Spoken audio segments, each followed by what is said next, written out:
Okay, let's talk systems of equations. What is a system? Is a clock a system? Sure it is. A system is many parts working together. Okay, like a clock. You take apart all the pieces and lay them on the table, even though they're all the same pieces, it's not a system anymore because they're not working together. You put them together and they become a clock, a system. Well, the same thing applies with equations. If I give you a couple of equations,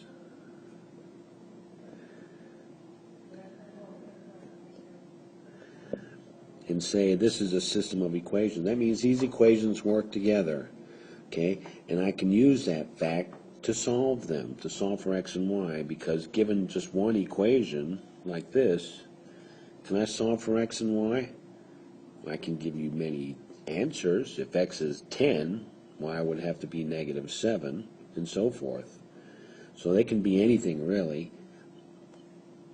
But if I give you a system of equations where they both apply, then there's only one value that makes them both work, and I can solve for x and y exactly. Okay? There's several ways to solve a system of equations. We can graph them, we can solve by substitution, we can solve by elimination, and we can solve by the calculator matrix function, and I'll show you all of these techniques as we go along. First we're going to look at graphing. Okay, now if we take those same two equations and we're going to graph them, whether we graph them on the calculator or we graph them by hand, we need to set them up so we can graph them. So we need them in the y equals mx plus b, the slope-intercept form. So if we just subtract x from both sides, we get y is equal to minus x plus 2. Go over to the second equation, subtract x from both sides, and we get minus y is equal to minus x plus 4. Okay, divide by -1, -1, -1, and we get y is equal to x minus 4. So there we have the two equations that we're going to graph, and what we're looking for is where they are equal to each other. That's how we solve these things. Okay, so if we look at graphing, we've got these two equations here, and let's just graph the one on the left. So we know the y-intercept is plus 2. That puts it right there. We know the slope is -1. That means up 1 over 1, up 1 over 1, up 1 over 1, and so forth, or down 1 over 1, kind of like that. Okay, so that line would look something like that. Now y equals x minus 4. Y-intercept on this one, I'll put it in blue, is minus 4.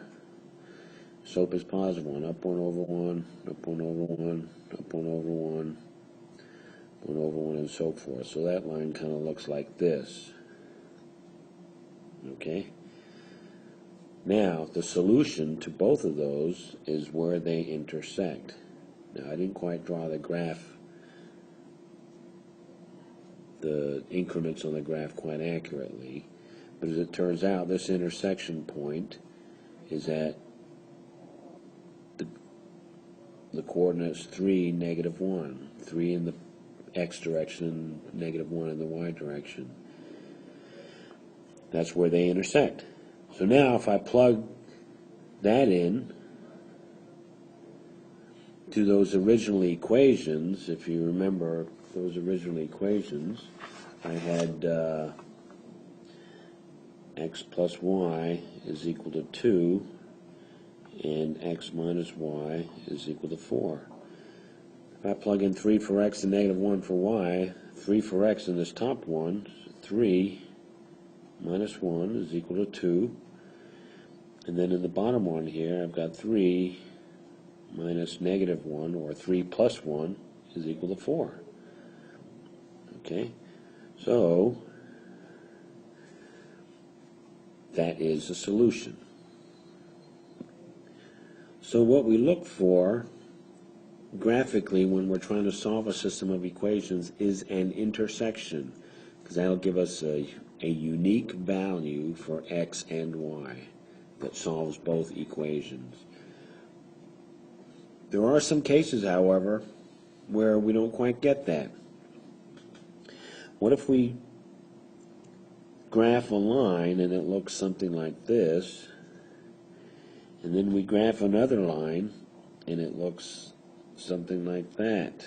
Now those are supposed to be on top of each other. Okay?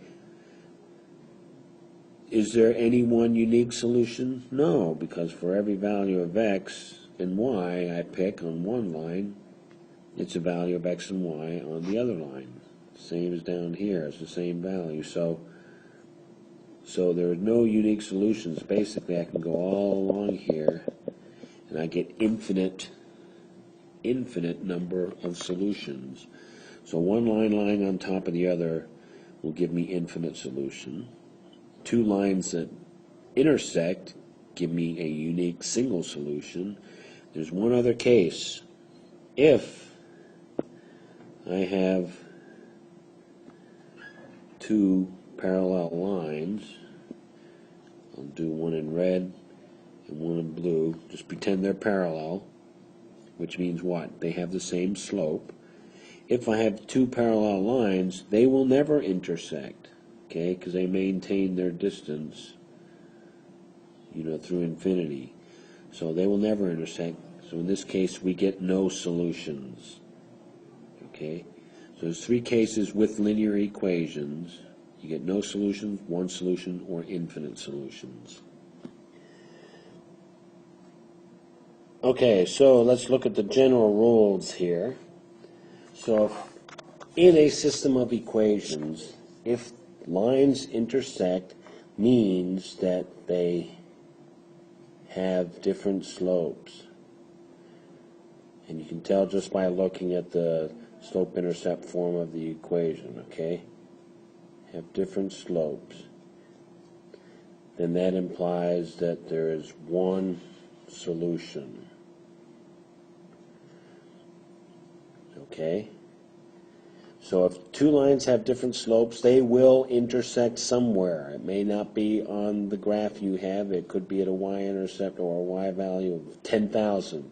But if they have a different slope, they will intersect, and there's one solution. If lines are parallel, which means same slope, different y-intercept, then that means they have zero solutions. Okay? Zero solutions. You can do a better zero than that. Okay? And if they're on top of each other, it means they have the same slope and the same y-intercept. And that means they have infinite solutions. Okay? So it's important. If lines intersect, which means they have different slopes, one solution.